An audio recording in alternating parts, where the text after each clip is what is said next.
میرے ہاتھ میں آیا ہے کاغذ پر، وہ بکری کے تعلق سے۔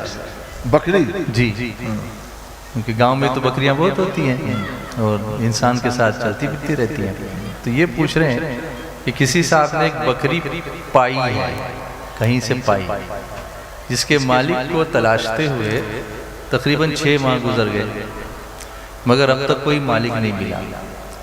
اب وہ اس بکری کو بیچنا چاہتے ہیں، اس کا ایک بچہ بھی ہے، تو جو شخص اس کو خریدنا چاہتا ہے کیا وہ اس کو خرید سکتا ہے اور اس خرید کر اس بکری کی قربانی کر سکتا ہے یا بکری کے بچے کی قربانی کر سکتا ہے؟ ان کو اشتہار کرنا چاہیے تھا۔ آج کل تو اشتہار بہت آسان ہو گیا ہے، واٹس ایپ کے ذریعے، فیس بک کے ذریعے اشتہار دے دیا جائے تو فوراً پورے ملک بلکہ پوری دنیا میں بات پھیل جاتی ہے۔ تو آپ پہلے نمبر پر اس کا اشتہار کریں، شاید اس آدمی تک آپ کی بات پہنچ جائے، وہ آئے اور لے جائے۔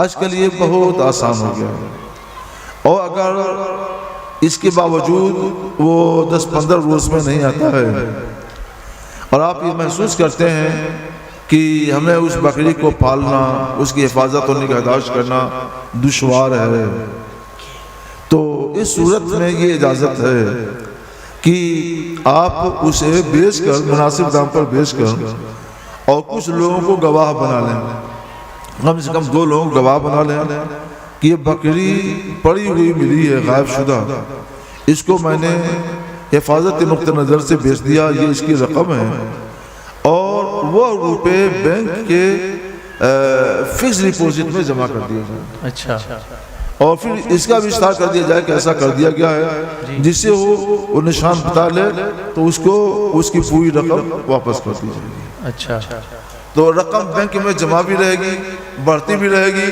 جب وہ آئے گا، جب اس کے خاندان کو جائے گا تو اس کو وہ رقم دے دی جائے گی۔ مگر اب جس نے یہ فکس ڈپوزٹ کیا ہے، اگر کوئی آیا نہیں، اس کا آخری وقت آ گیا، تو پھر کیا کرے؟ یہ کھاتہ مشترکہ ہونا چاہیے، اچھا، کم سے کم 2 آدمیوں کے نام، جوائنٹ اکاؤنٹ، اور اس کو بھی بتا دینا چاہیے، اس کو بتا دینا چاہیے، یہ کوئی امانت ہے۔ لیکن بالفرض سمجھیے اگر کوئی آتا ہی نہیں ہے تو کوئی راستہ ہے اس رقم کو خرچ کرنے کا، کہیں صدقہ کرنا یا کچھ؟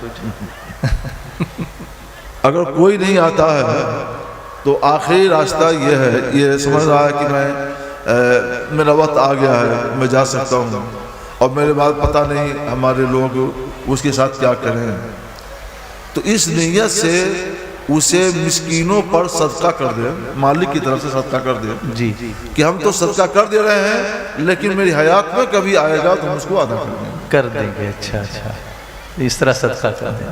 چلیے، اتفاق سے دوسرا سوال بھی بکری کا ہی ہے۔ اچھا، لگتا ہے یہاں بکریاں لوگ زیادہ پالتے ہیں، ایسا ہے کیا؟ ماشاءاللہ، اللہ برکتیں عطا فرمائے۔ تو پوچھتے ہیں کہ بکری کو بٹائی میں دینا، یعنی پالنے کے لیے کسی کو دیا تو ایک بچہ مالک کو ملے گا اور ایک بچہ اس پالنے والے کو خود کو ملے گا، اس طریقے سے جب 2 بچے دے تب نا۔ وہی بھی ہو سکتا ہے کہ ایک پہلی بار کا بچہ وہ خود رکھے اور دوسری بار کا بچہ اس کو دے، ایسی بھی بٹائی ہو سکتی ہے۔ کیا ہوتا ہے آپ لوگ بتائیں؟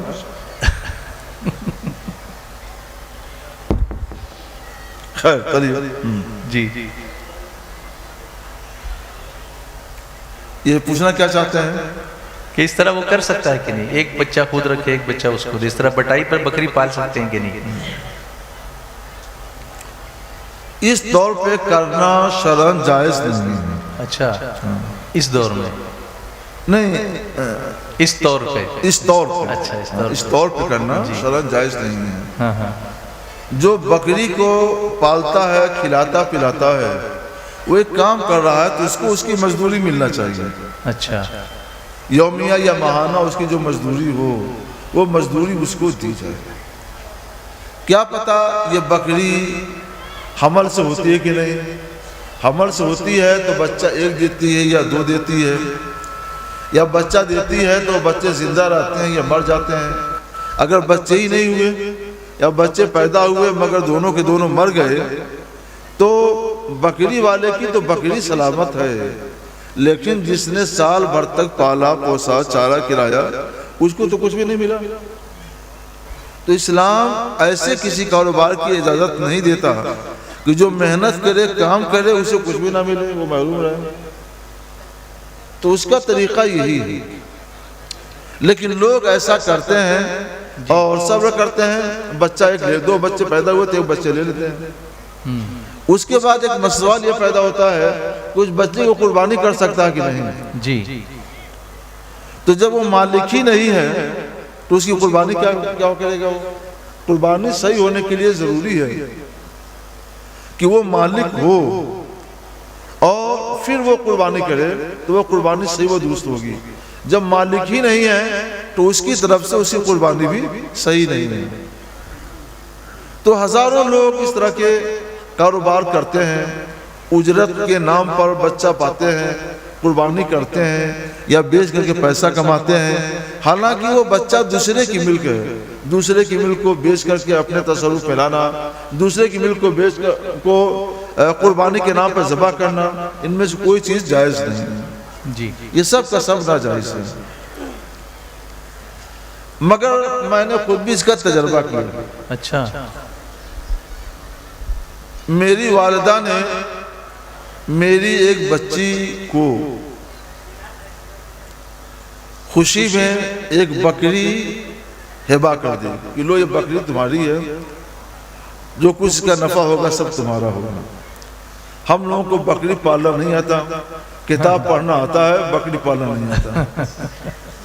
تو ہم نے ایک قریبی کو، بہت قرابت دار کو جو یہ سب کام کرتے ہیں دے دیا، اور ہم نے مسئلہ بتا دیا، مسئلہ یہ ہے کہ بٹائی دینا لینا جائز نہیں ہے، تو اس کی جو بھی اجرت ہے وہ اجرت ہم دیں گے۔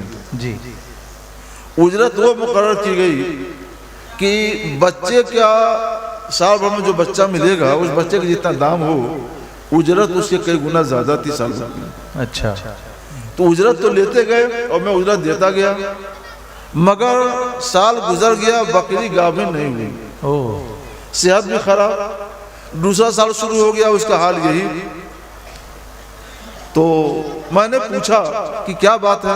ان کی سب بکریاں تو ٹھیک ٹھاک ہیں، معمول کے مطابق سب کچھ ہو رہا ہے، اس ایک بکری کے ساتھ کیا معاملہ ہے؟ تو کچھ لوگ وہاں تھے تو وہ کہنے لگے کہ جس طور پہ آپ نے دیا ہے اس طور پر دیں گے تو یہی ہوگا۔ اچھا، آپ ہمارا طریقہ اپنائیے تو سب ہوگا، اور اپنا طریقہ اختیار کیجیے تو کچھ نہیں ہوگا، کچھ نہیں ہوگا۔ اچھا، تو میں چلا گیا، میں نے اس پر غور کیا، بچوں سے بھی مشورہ کیا کہ اچھا دے کر دیکھ لیجیے۔ تو ہم نے کہا جی ٹھیک ہے، آج سے مزدوری کا معاملہ ختم کیا جاتا ہے، جی اور جیسے طریقہ جاری ہے اسی طور پر میں آپ کو دیتا ہوں۔ جی میں نے سوچا، دیکھا بکری کی طرف کوئی کمی ہے یا پالنے والا طرف سے؟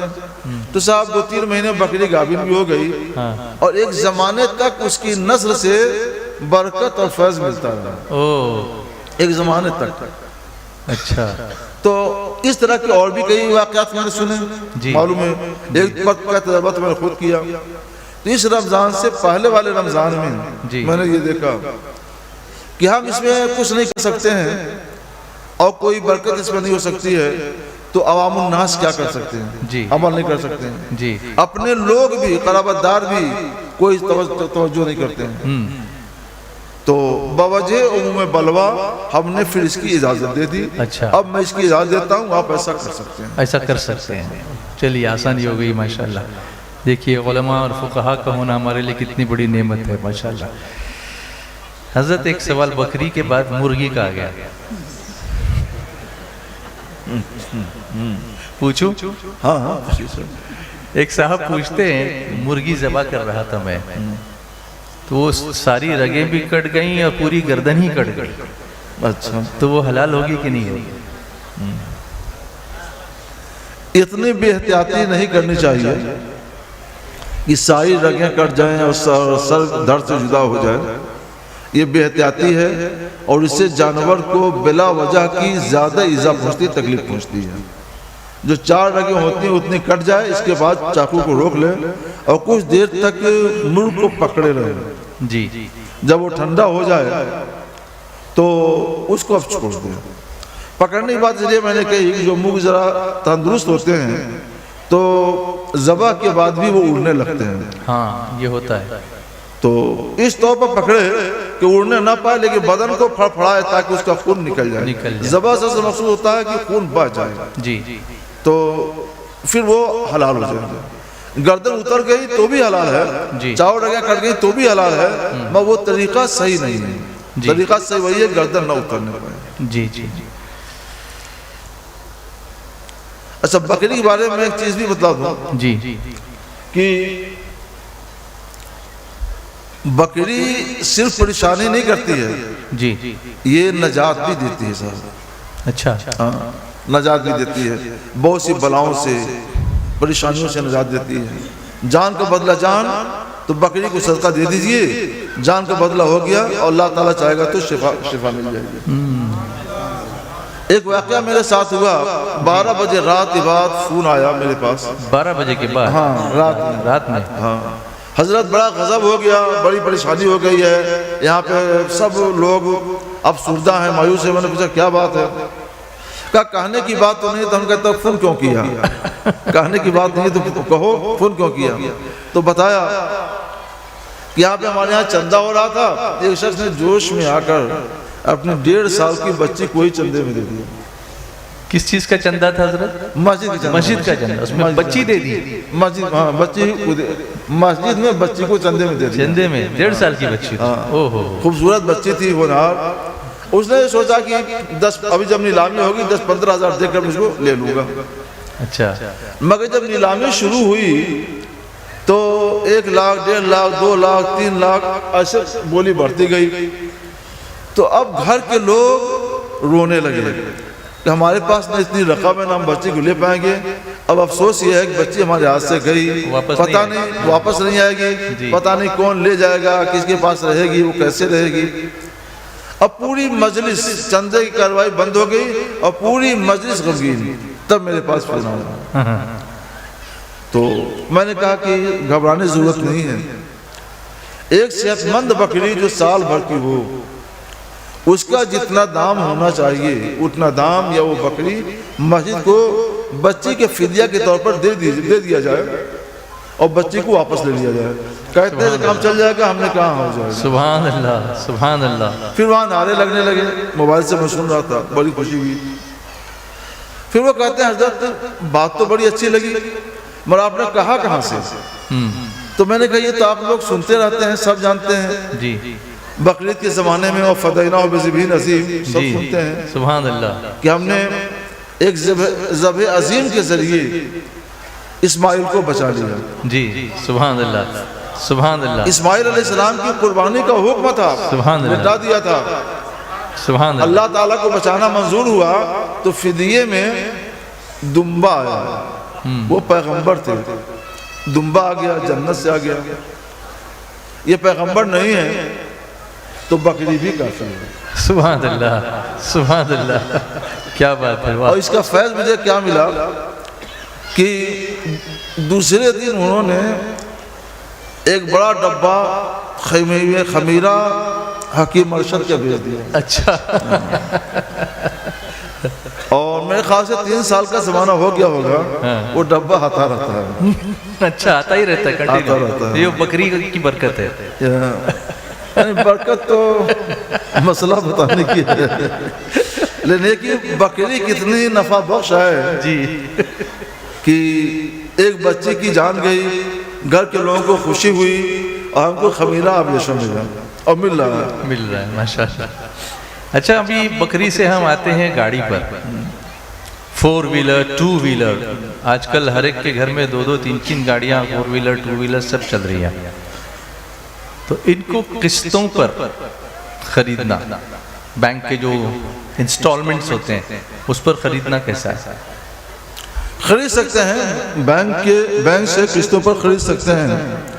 اس سے کیا ہوتا ہے کہ ایک تو انکم ٹیکس سے بچت ہو جاتی ہے, دوسرے کچھ اور بھی راحتیں ملتی ہیں. اور اس میں ایک فائدہ یہ بھی ہے کہ گاڑی ہر آدمی کی آج زندگی کی ضرورت بن چکی ہے. اگر کما کر اپنے نقد پیسے سے خریدنا چاہے تو مثلا 3 سال لگ جائیں گے, تو 3 سال میں گاڑی کا دام اتنا بڑھ چکا ہوگا جو اس قرض پر دیے جانے والے انٹریسٹ سے زیادہ ہوگا۔ مثلا گاڑی کا دام بڑھ گیا 20,000 اور 3 سال میں جو انٹریسٹ دے گا وہ زیادہ سے زیادہ ہوگا 10,000، تو 10,000 دے کر کے 20,000 کا اپنا بچا رہا ہے وہ، تو اس میں اس کا فائدہ ہے، نقصان نہیں ہے جی تو اس کا اپنا بھی فائدہ ہے، حکومت کا بھی بھلا ہے، تو جو کام سب کے بھلے کا وہ آپ کر سکتے ہیں۔ جی اب آتے ہیں نماز کی طرف۔ جیسے میں نے یہ جیکٹ پہن رکھا ہے اور اندر ایک صدری بھی ہے، چلیے وہ تو ہم لوگ پہلے سے پریپیئر ہو کے آگے ہیں کہ سردی ہو تو پہلے سے ہی پریپیئر ہوں گے، لیکن اتنی سردی تو نہیں ہے۔ میں نماز پڑھ رہا ہوں اور میری یہ اوپر کی جیکٹ کے بٹن کھلے ہوئے ہیں، یا یہ نہیں ہے، اس کے اندر یہ صدری ہے، اندر کرتا ہے یا جبہ ہے اور یہ بٹن کھلے ہوئے ہیں اوپر والے، ہاں یہ ایک صدری کے بٹن کھلے ہوئے ہیں پورے اور کرتے کے تو لگے ہوئے ہیں، تو اس حالت میں نماز ہوگی؟ ہاں نماز تو صحیح ہے، نماز صحیح ہے، اس میں کوئی حرج نہیں ہے۔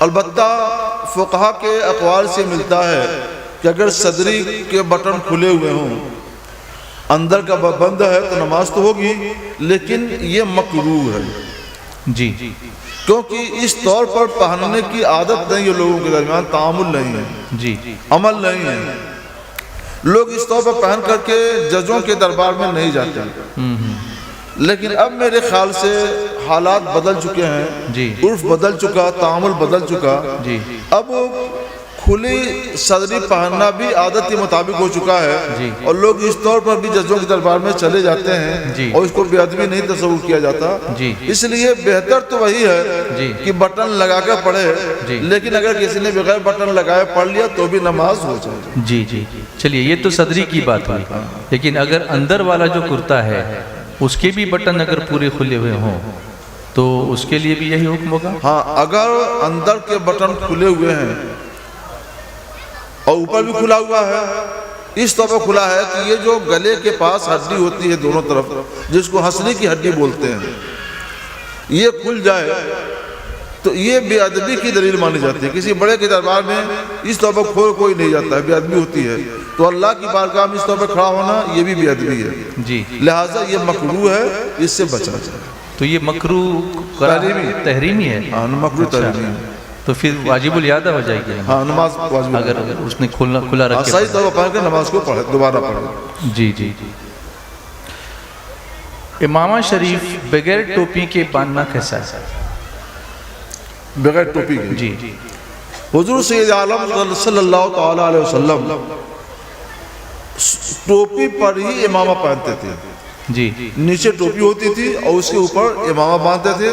یہ سرکار علیہ السلام کی سنت ہے، اور ہمیں ہمیشہ ہر حال میں سرکار کی سنت کو زندہ رکھنا چاہیے، سرکار کی سنت پر عمل کرنا چاہیے۔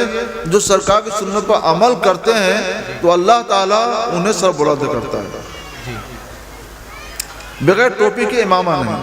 یہاں اس علاقے میں ٹھنڈ بہت ہوتی ہے، کبھی کبھی پارا 4 ڈگری 5 ڈگری تب بھی نیچے گر جاتا ہے، تو لوگ چادر یا شال کو اوڑھ کر مسجد میں نماز کے لیے آتے ہیں، تو اس چادر یا اس شال کو کس طور سے لپیٹ کر نماز پڑھنی چاہیے اور کس طور سے نہیں لپیٹنا چاہیے؟ بہتر یہ ہے کہ چادر سر سے اوڑھے، کیونکہ کپڑے پہنے رہتے ہیں تو سر سے چادر اوڑھے، اس کا ایک کنارہ دائنی طرف ڈال دے اور ایک کنارہ بائیں طرف ڈال دے۔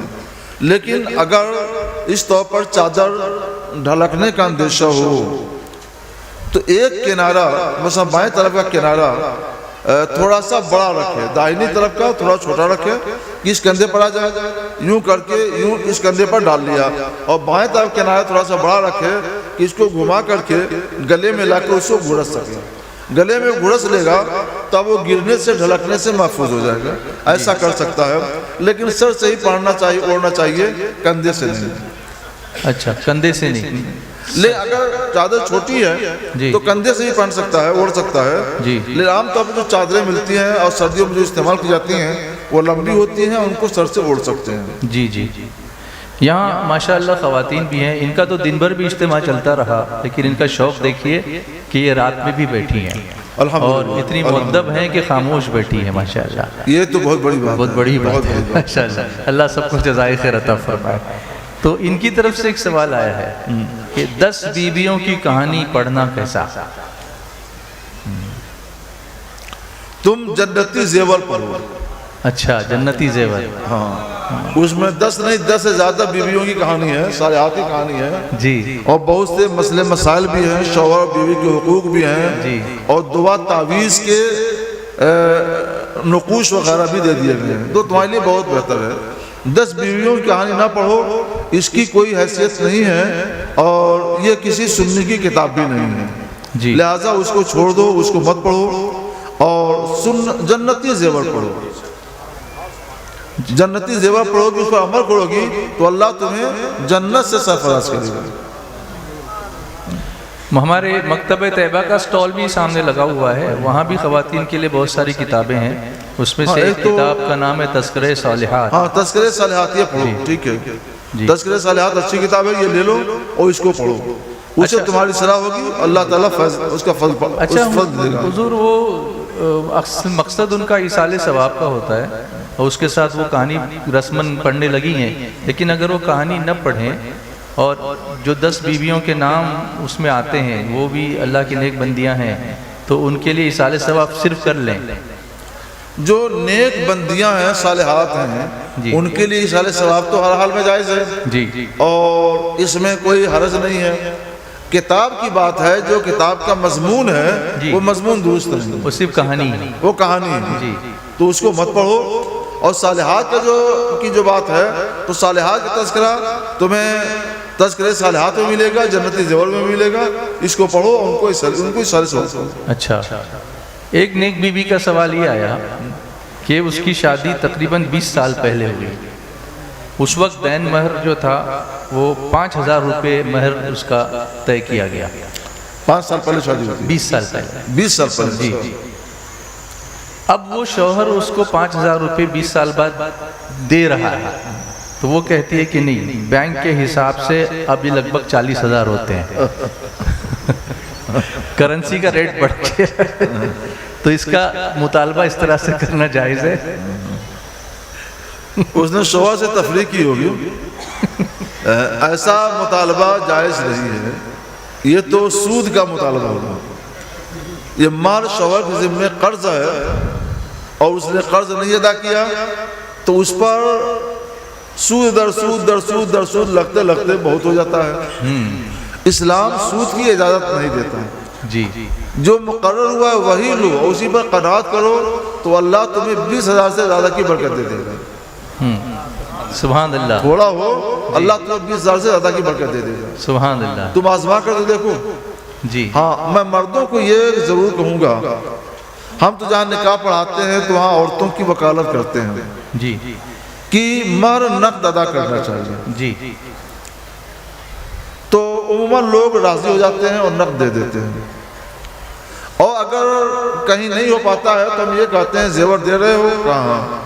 تو زیور ہی میں سے کوئی زیور جس کی مالیت مقرر ہو، کتنی مالیت ہے، وہ زیور اس کو مہر میں دے دو اور زیور بھی دے دو تو وہ زیور کی مالک ہو جائے گی، اس کا مہر بھی ادا ہو جائے گا اور زیور کا دام بڑھتا جائے گا تو اس میں اس کا فائدہ بھی ہوگا، بھلا بھی ہوگا. جی. عہد رسالت میں کاغذ کا نوٹ نہیں تھا، یہی چاندی کے سکے ہوا کرتے تھے. تو 400 درہم چاندی کے یہ مہر میں مقرر ہوا کرتے تھے. جی. یہ 400 درہم کا مطلب 1 کلو 300 گرام سے زیادہ چاندی ہوئی. 1 کلو 300 گرام سے زیادہ چاندی ہوئی. اتنی چاندی عہد رسالت میں مقرر کی جاتی تھی. جی. اور بعد میں لوگوں نے اور بڑھانا شروع کر دیا تو حضرت عمر فاروق اعظم رضی اللہ تعالیٰ نے ایک تقریر کر کے لوگوں کو منع کیا جی کہ سرکار کے زمانے میں جو مہر مقرر ہوتا تھا اسی پر آپ لوگ رہیے، زیادہ دلچسپی مت دکھلائیے مہر مقرر کرنے میں. جی. اور اس کو انہوں نے روک دیا. جب باہر نکلنے لگے تو ایک خاتون سامنے آ گئی کہ عمر آپ نے 400 روپے سے زیادہ مہر مقرر کرنے سے روک دیا، منع کر دیا. کہاں؟ تو انہوں نے کہا کہ ہم کو ذرا قرآن پاک کی آیت کا مطلب سمجھائیے. قرآن پاک میں ہے وَآتَيْتُمْ إِحْدَاهُنَّ قِنْطَارًا، جی اس کے بعد غرب فلا تأخذوا منه شيئا، اگر تم نے اپنے کسی بیوی کو قنطار بار میں مال کثیر دے رکھا ہے اور طلاق کے بعد طلاق ہو گئی، تم لینا چاہو تو لینا مت۔ تو قنطار کہتے ہیں مال کثیر کو۔ جی تو وہ پوچھتے ہیں کہ آپ بتائیے کہ مال کثیر کی حد کیا ہے؟ وہ بتانا یہ چاہتی ہیں کہ 400 روپے بھی قنطار ہیں اور 4000 روپے تو بھی قنطار ہے، تو بھی مال کثیر ہے، 4 لاکھ ہو تو بھی مال کثیر ہے۔ جب قرآن نے قنطار کہا، مال کثیر کہا، اس کی حد مقرر نہیں کی ہے، تو آپ کون ہوتے ہیں حد مقرر کرنے والے اور اس سے روکنے والے؟ جی حضرت عمر سمجھ کے فوراً واپس آئے، سب کو جمع کیا، فرمایا ہمارا ہر فرد و مرد زیادہ فقیہ ہے، میں نے یہ اعلان کیا تھا، میں اپنا اعلان واپس کرتا ہوں، اور آپ لوگ جتنا بھی مال چاہیں مقرر کر سکتے ہیں، میری طرف سے اجازت ہے۔ سبحان اللہ سبحان اللہ سبحان تو اللہ۔ ایک تو آپ لوگ یہ کیجئے کہ کوشش کیجئے کہ مہر نقد ادا کر دیں، جی نہیں ادا کر پاتے ہیں نقد تو چاندی میں مہر مقرر کیجئے، چاندی نہیں دے پاتے ہیں تو زیور تو سب دیتے ہیں، تو اسی زیور میں سے ایک زیور جو 15000 روپے تک کا ہو وہ اس کو مہر میں دے دیجئے تاکہ اس کو مہر نقد مل جائے، اور عہد رسالت کی سنت پر بھی ایک حد تک عمل ہو جائے، اور چاندی کے دام بڑھتا ہی رہتا ہے تو اس کا کبھی گھاٹا نہیں ہوگا۔ جی اور آپ سوچیں 20 سال پہلے نکاح ہوا، اس وقت 5000 کی مالیت کچھ اور تھی، آج 5000 کی مالیت کچھ بھی نہیں رہ گئی، تو نقصان کسے ہوا؟ اس عورت کا نقصان ہوا۔ اور اس کے بعد لوگ ہاتھ پھیلاتے ہیں کہ ارے معاف کر دو، کیوں معاف کر دیں؟ آپ تو حاکم ہیں، کیوں معافی مانگ رہے ہیں؟ تو ادھار مت رکھیے، نقد ادا کیجیے، 15000 روپے سے کم مہر نہ مقرر کیجیے، اور کوشش کیجیے کہ کوئی سونے یا چاندی کا زیور جو 15000 کی مالیت تک کا ہو یا اسے زیادہ مالیت کا ہو، وہ اس کو کیش نقد اسی محفل میں دے دیا جائے۔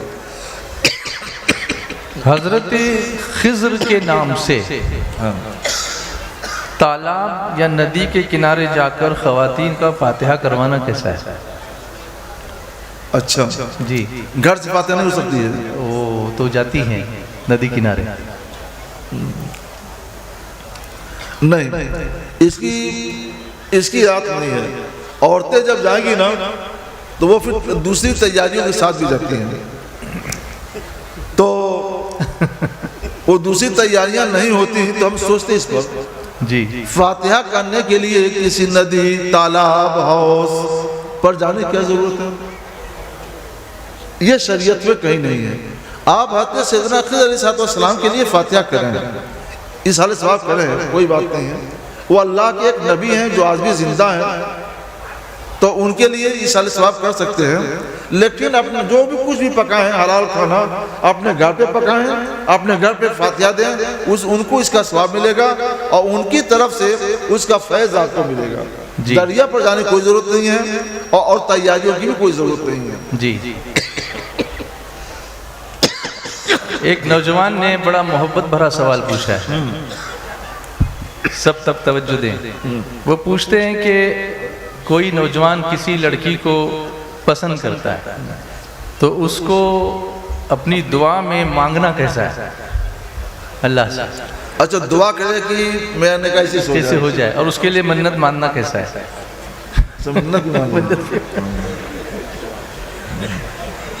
دیکھو آپ لوگ سب مسکرا رہے ہو۔ دعا کر سکتا ہے جی، منت ماننا چاہے منت مانگ سکتا ہے، لیکن اس سے آگے نہیں بڑھنا چاہیے۔ اس کی بھی ایک حد ہے، جی اس حد تک کر سکتا ہے، روزہ رکھ سکتا ہے، روزہ رکھ کر کے دعا کر لے، دعا مقبول ہوگی، تو یہ سب کر سکتا ہے، مگر اس کے لیے ضروری ہے کہ وہ اس لڑکی کا مال، اس کا نان نفقہ اور رہائش کا انتظام ان سب کے کرنے پر وہ قادر ہو، اس کے حقوق کو ادا کر سکے، تو یہ کر سکتا ہے۔ نیک بیوی یہ اللہ کی نعمت ہے، سبحان اللہ سبحان اللہ۔ نیک بیوی اللہ کی نعمت ہے، اگر نیک بیوی ہے اور اس لیے وہ منت مان رہا ہے، روزے رکھ رہا ہے، دعا کر رہا ہے، تو کر سکتا ہے، اس کے لیے اس کو اجازت ہے۔ جی حضرت ایک سوال ہبلی کے اجتماع میں نے آپ سے پوچھا تھا بسی کے تعلق سے، ہاں آیا تھا سوال، اور یہاں بھی لوگوں نے اصرار کیا کہ اس کو یہاں پوچھا جائے۔ تو اس میں آپ نے جو فرمایا تھا وہاں پر سوال میں یہ آیا تھا کہ بسی میں 20 لوگ شریک ہوتے ہیں، جو بھی اماؤنٹ وہ مقرر کرتے ہیں اس میں 20 مہینے کے علاوہ 1 مہینہ ایکسٹرا وہ اماؤنٹ نکالتے ہیں، اور وہ پہلی بسی جو نکلتی ہے وہ ایک شخص اٹھاتا ہے جو اس کا سب کام کاج دیکھتا ہے۔ یہاں لوگوں نے مزید اس پر اضافہ یہ کیا کہ پہلی نہیں، وہ آخری لیتا ہے، آخری والی۔ تو اس میں جواز کی صورت کیا ہے اور کون سی چیزیں ایسی ہیں جو ناجائز ہیں بسی کے کاروبار میں؟ یہ ایک بسی، 1 مہینے کی بسی جو اس کو دی جاتی ہے بسی چلانے والے کو، یہ اس کے لیے اجرت ہے جی۔ اجرت مزدوری نقد بھی ہو سکتی ہے، ادھار بھی ہو سکتی ہے، اور پیشگی بھی ہو سکتی ہے۔ تو پہلے بھی دینا جائز ہے اور آخر میں بھی دینا جائز ہے اور درمیان کسی مہینے میں بھی دینا جائز ہے، اس میں کوئی حرج نہیں ہے۔ لیکن بسی کو حلال ہونا چاہیے کہ جتنے روپے پہلے مہینے میں یا دوسرے مہینے میں جمع ہوئے ایک کو ملے تو اتنے روپے دوسرے کو ملے، تیسرے کو ملے، اسی طرح سے ہر ایک کو روپے ملتے رہنا چاہیے۔ اور ایسا نہ ہو کہ کسی سے اس میں نفع لیا جائے، نفع لیں گے تو سود ہوگا، نفع لینا دینا نہیں ہوگا، جتنا جمع ہوا اتنا اس کو دے دیا جائے۔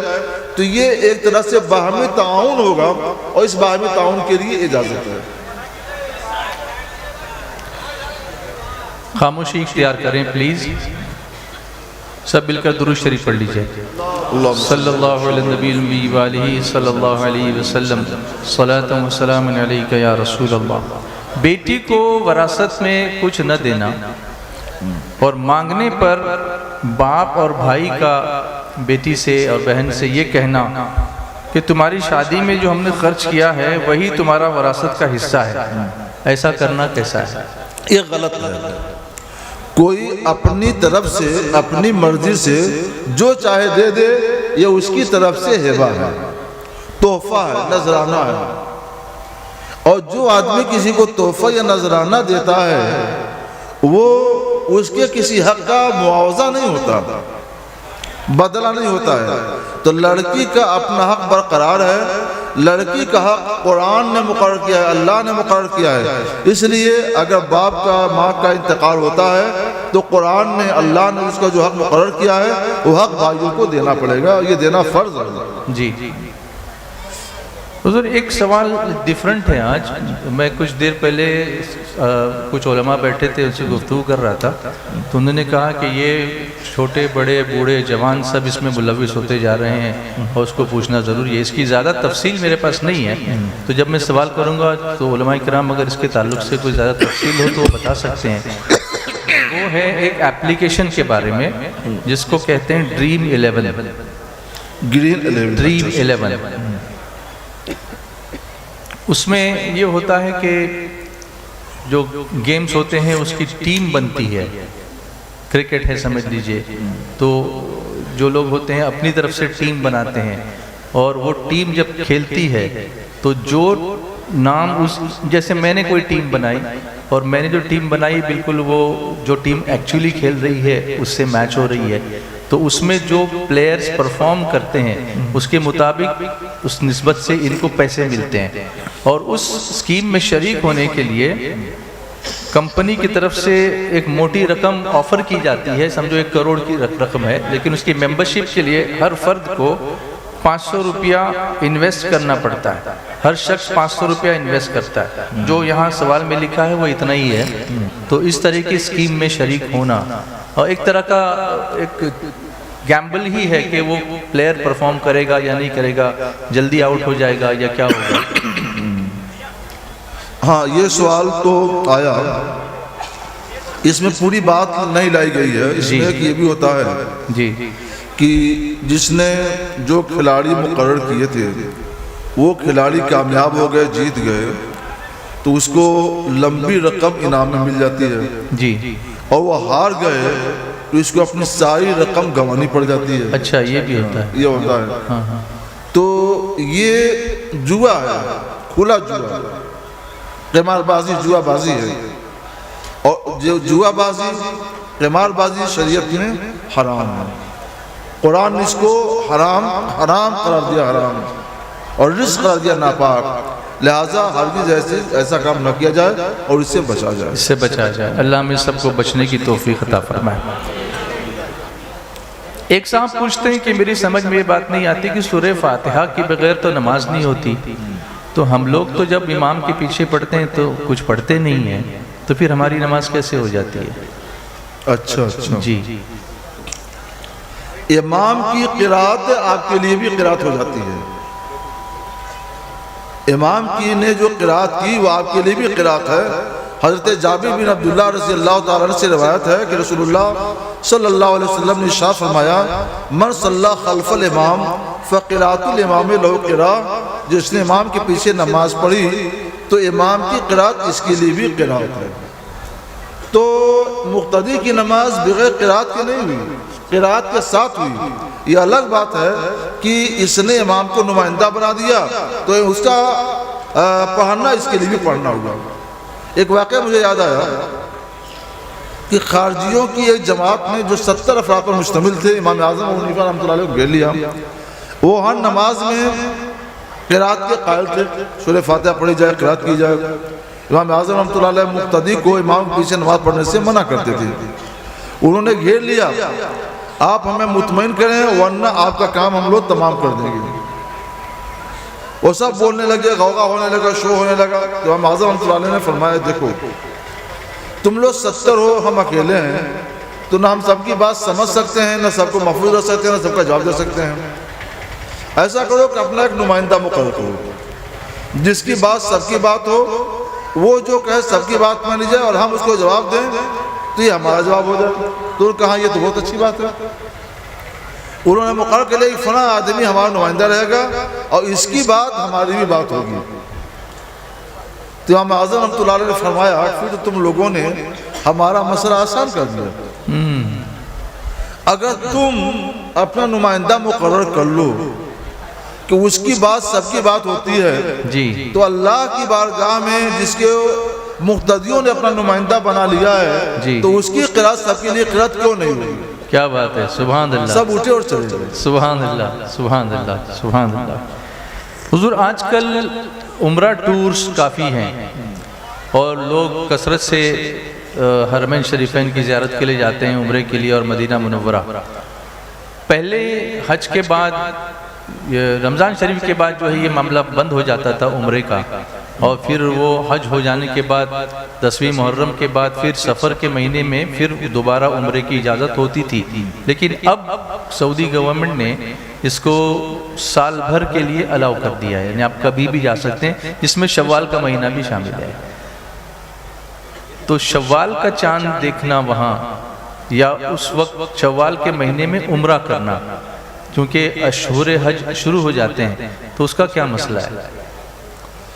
اگر ایسا کوئی شخص شوال کے مہینے میں عمرہ کے لیے گیا یا رمضان کے مہینے میں گیا اور شوال تک ہی رہ گیا جی جس نے کبھی حج نہیں کیا جی فرض کیجیے وہ غریب بھی ہے، جی فقیر ہے، محتاج ہے، وہ چلا گیا، تو شرعی مسئلہ یہ ہے کہ اگر وہاں پہ شوال کا چاند ہو گیا، عید کا چاند ہو گیا. اچھا یہ حرم مکہ کی بات ہے، حرم مکہ کی بات، مدینہ کی نہیں. ہاں جی حرم مکہ شریف میں اگر چاند اس نے دیکھ لیا، چاند ہو گیا جی تو اس پر حج کرنا حج فرض ہو گیا.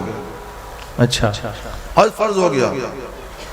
اگر وہ اسی سال حج کر سکتا ہے، کوئی تدبیر بڑھ سکتی ہے تو اسی سال کرے، ورنہ کوشش کرتا رہے جب اس کی درخواست منظور ہو تب جائے اور حج کرے. اس لیے اگر کوئی جانا چاہتا ہے اور اس نے حج نہیں کیا ہے، فقیر بھی ہے، محتاج بھی ہے، تو وہ اس مہینے کا انتخاب نہ کرے. اچھا اور مہینوں میں جائے، اور کسی مہینے میں چلا جائے. جی تو اس مہینوں سے حضور کیا مراد ہے؟ کون کون سے مہینے؟ شوال، جی ذوالقعدہ، ذوالحجہ.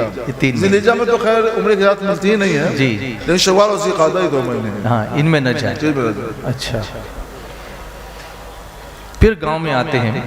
ہاں قبرستان میں جو گھاس اگتی ہے اس گھاس کو کاٹ کر اپنے کام میں لینا، مثلا گائے بکری وغیرہ کو کھلانا، یہ کیسا ہے؟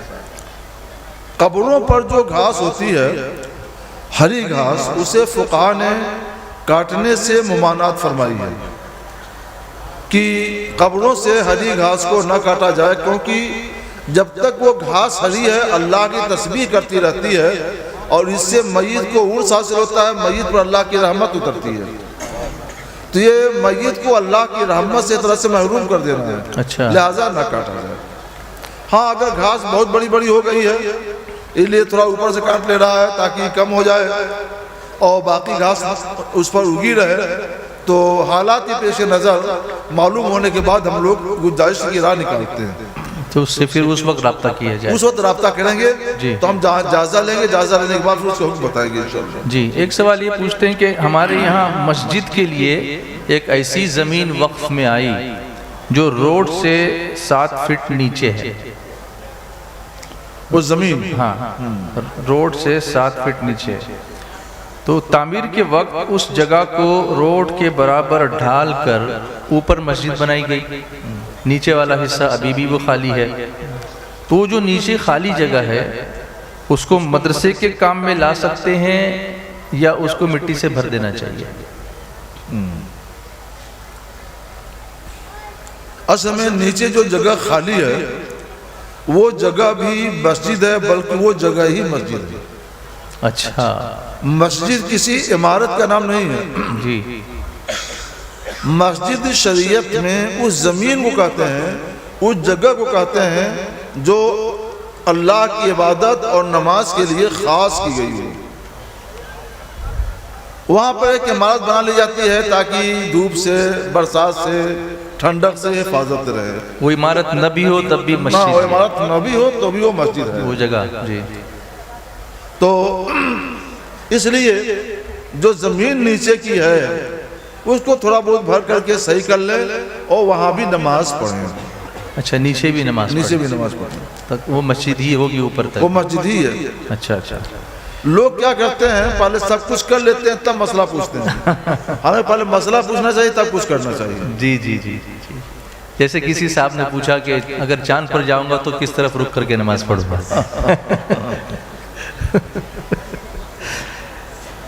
ایک صاحب پوچھتے ہیں کہ بیت المقدس یا بیت المقدس اس کی تعمیر کس نے کی؟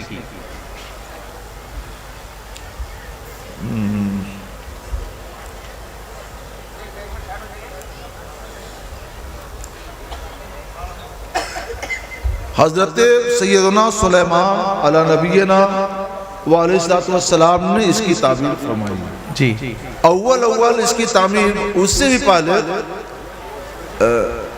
اس کی تعمیر جو ہوئی ہے تو کعبہ شریف کی ہوئی ہے، جی، وہ سب سے پہلا گھر ہے۔ جی، یہ مسجد اقصیٰ ہے، مسجد اقصیٰ، ہاں، مسجد اقصیٰ کی تعمیر جو مجھے یاد آتا ہے وہ سب سے پہلے وہ حضرت سیدنا سلیمان علی نبینا علیہ السلام نے کی، اور کام مستری کی حیثیت سے جنوں نے کیا، جنات تھے، ہاں جنات نے کیا۔ اچھا، ان کی حکومت انس و جن سب پر تھی، جی، اور ان کی وفات وقت قریب آ چکا تھا، تو وہ جنوں سے رات دن کام لیتے تھے او، تاکہ جلد یہ کام مکمل ہو جائے۔ جی یہ باہر عصا کا سہارا لیے ہوئے کھڑے تھے، جی اور اسی حال میں ان کا وصال ہو گیا، جی، اور ان کی طرف وہ تاک رہے تھے، دیکھ رہے تھے۔ جی، جنہوں نے یہ سمجھا کہ حضرت خود ہی کھڑے ہو کر ہماری نگرانی کر رہے ہیں، ہٹتے ہی نہیں ہیں، جی، تو نہ یہ ہٹتے تھے نہ وہ ہٹتے تھے، اللہ اللہ، مسلسل کام میں لگے ہوئے، مسلسل کام ہوتا کیا رہا۔ بات ہے، جب 1 سال پورا ہوا تو کام مکمل ہو گیا۔ جی، جب کام مکمل ہو گیا تو حضرت سیدنا سلیمان علیہ نبینا علیہ السلام زمین پہ تشریف لائے۔ جی، انہوں نے جا کر عصا کو دیکھا تو ان کو محسوس ہوا کہ سال بھر پہلے ہی یہ اللہ کو پیارے ہو چکے تھے، جی، تو انہیں افسوس ہوا۔ اس میں 2 باتیں اللہ تعالیٰ نے ظاہر فرمائی ہیں۔ جی، ایک تو یہ ہے کہ جنوں سے بھی مسجد کی تعمیر کا کام لیا جا سکتا ہے۔ اچھا، آج کوئی لے سکتا ہے کیا؟ لے سکتا ہے، کوئی بات نہیں، جو لوگ اس کو اپنے تابع کر سکتے ہیں وہ لے سکتے ہیں، کر سکتے ہیں۔ دوسرے یہ کہ اس وقت لوگوں کو ایک گمان یہ تھا کہ جنوں کو غیب کا علم ہوتا ہے، اچھا، اور آج بھی لوگوں کو یہ دھوکہ ہوتا ہے کہ جنوں کو غیب کا علم ہوتا ہے. جی یہ ظاہر کرنا تھا جنوں کو غیب کا علم نہیں ہوتا.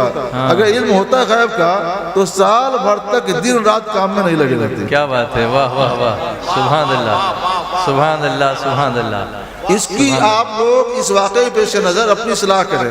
جی کہ لوگ کاہنوں کے پاس چلے جاتے ہیں کہ جن آتا ہے بتاتا ہے. ارے وہ جن کو بھوت کو کچھ بھی معلوم نہیں ہوتا، اس کے پاس کوئی غیب کی بات نہیں ہوتی ہے. جی جی وہ جھوٹی باتیں بولتا ہے، جھوٹی باتیں کہتا ہے. جی.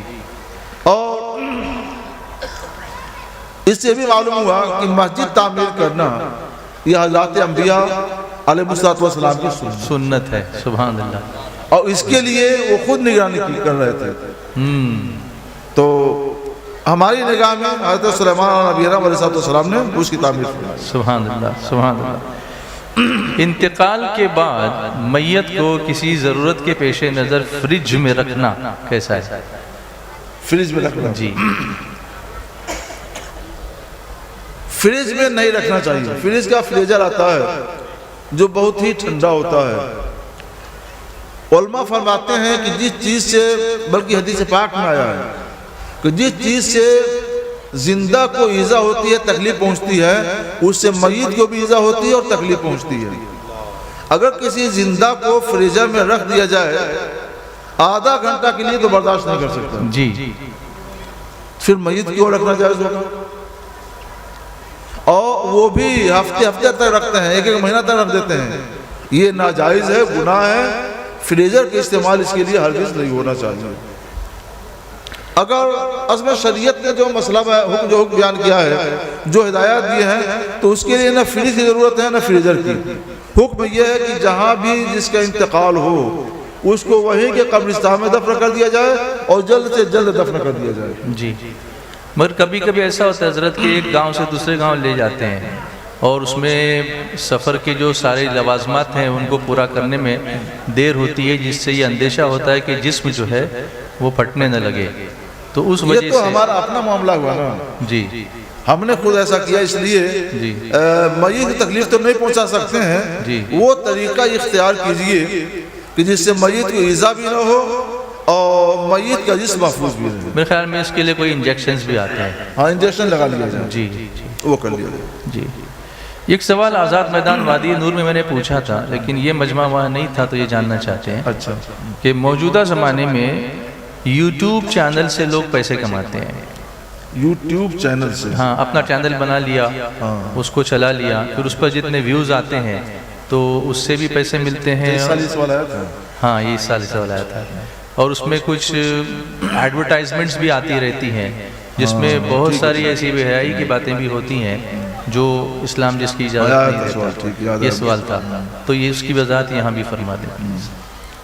یوٹیوب چینل بنانا موبائل وغیرہ پر بچے بنا لیتے ہیں اور پھر کمائی شروع کر دیتے ہیں. ہم اس کی اجازت نہیں دیتے. عام طور پر یہ یوٹیوب چینل تبلیغ کے لیے کم اور کسب زر کمائی کے لیے زیادہ بنائے جاتے ہیں. جی. اصل مقصد یہ ہوتا ہے کہ اس کے ذریعے کمائی ہو جائے گی اور اچھی خاصی کمائی ہو جائے گی. کوئی تبلیغ مقصود نہیں ہوتی. جی. قرآن پاک کی تلاوت ہو رہی ہے، نعت خوانی ہو رہی ہے،